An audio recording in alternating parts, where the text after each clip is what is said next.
This is the ASRock Z390 Steel Legend, which is a mainstream motherboard that packs plenty of features at an affordable price. It also uses the Intel Z390 chipset, so it can overclock any CPU from the 8th and 9th series of processors.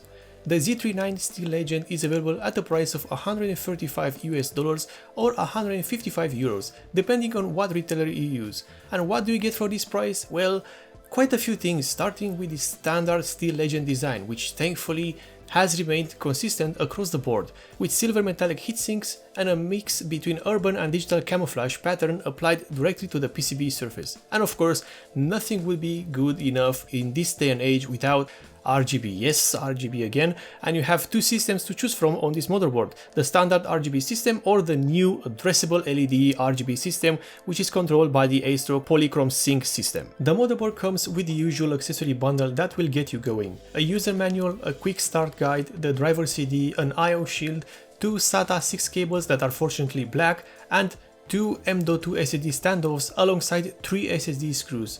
I should say that these are the essential items anyone would require to have a full system up and running with all the SSD slots of the board populated. Starting at the bottom, this motherboard has not one, not two, but 3 M.2 slots for high-speed SSDs. Well, sort of.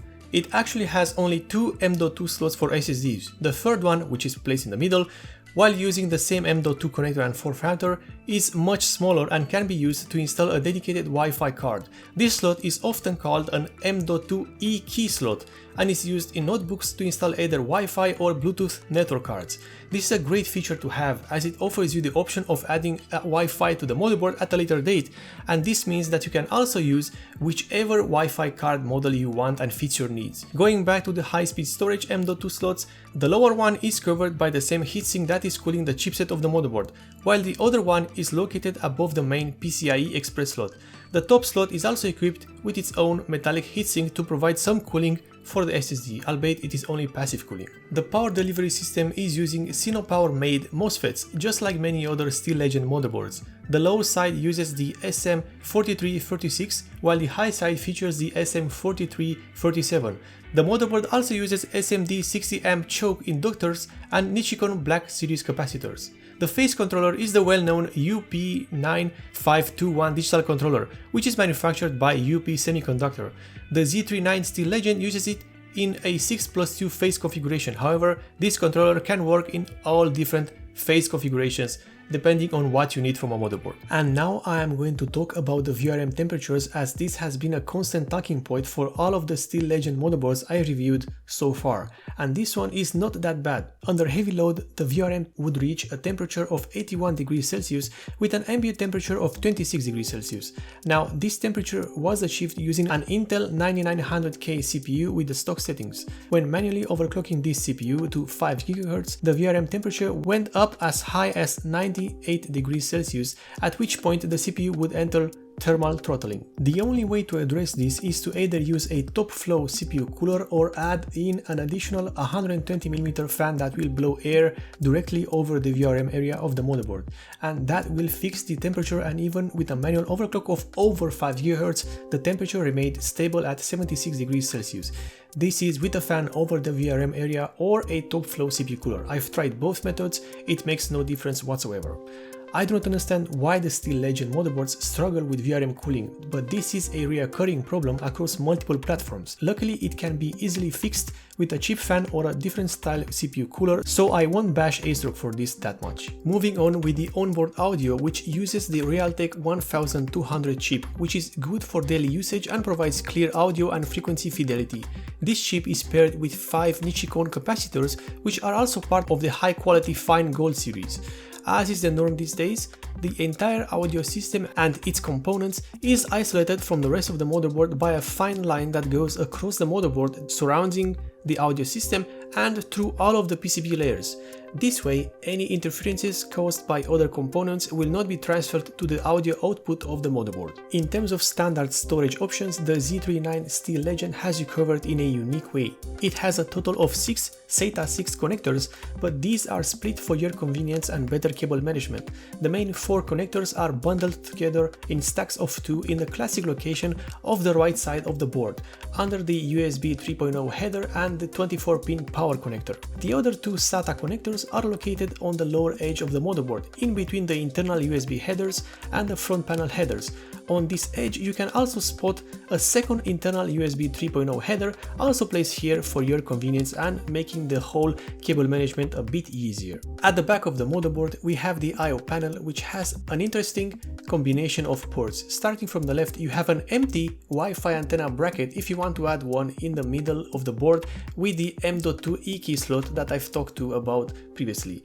Then you have the usual stuff, a HDMI port, display port, a single USB 3.0 Gen 1 Type-C port, God knows what a long name, 2 USB 2.0 ports which are black, and of course the audio output and input jacks.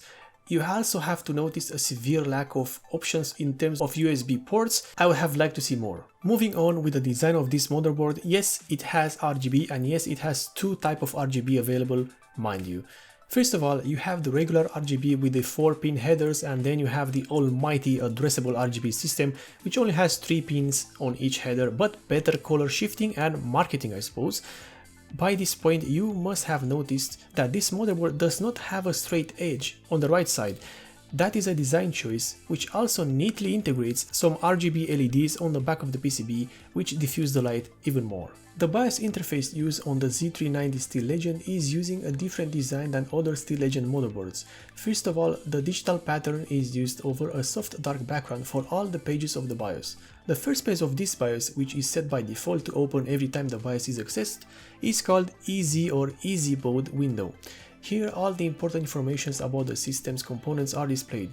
This includes the CPU and memory frequencies, as well as the speed of all the fans connected to the motherboard and the storage devices and the RAID configurations. Now we can move on with the actual performance of this motherboard, and before you say anything, I have more and newer games being tested at the moment. However, the Z390 Steel Legend is the first motherboard I've reviewed using the 9900K CPU, so this is why it is the only Z390 chipset equipped motherboard present in the graphs. Stay tuned for the next video where you will get to see more games and of course a different Z390 motherboard compared with this one. Anyway, in the case of the GTA 5, the performance is quite good, as you would expect from this CPU and a GTX 1070. The average frame rate was 145, with the occasional dips down to 110 frames per second. The Witcher 3 Wild Hunt is no different, with a steady 128 frames per second with rarely any dips into the frame rate. The Z390 Steel Legend is a mid-range motherboard that is equipped with the Intel Z390 chipset. Is this motherboard recommended for overclocking? Not really. Not because it couldn't do it, it certainly can, the VRM is more than capable, but the VRM cooling is not up to overclocking demands. Sure, you can fix that with a fan or a top flow CPU cooler, but if you want to get a 9900K CPU and get into the 5 GHz territory or above, I would recommend you something else, something better that is meant for such things. The Z390 Taichi motherboard comes to mind. However, does this make the Z390 Steel Legend a bad motherboard? Not at all. It is in fact quite good, with high quality components across the board, pun intended, and a good design with good connector placement. This motherboard is meant for those who want the Z390 chipset features and are on a budget. This motherboard is one of those that are just good and do what they're supposed to do and more. It is stable even when I was trying to go above 5 GHz, with additional cooling of course, and it never once during testing showed any sign of random rebooting or slowdowns.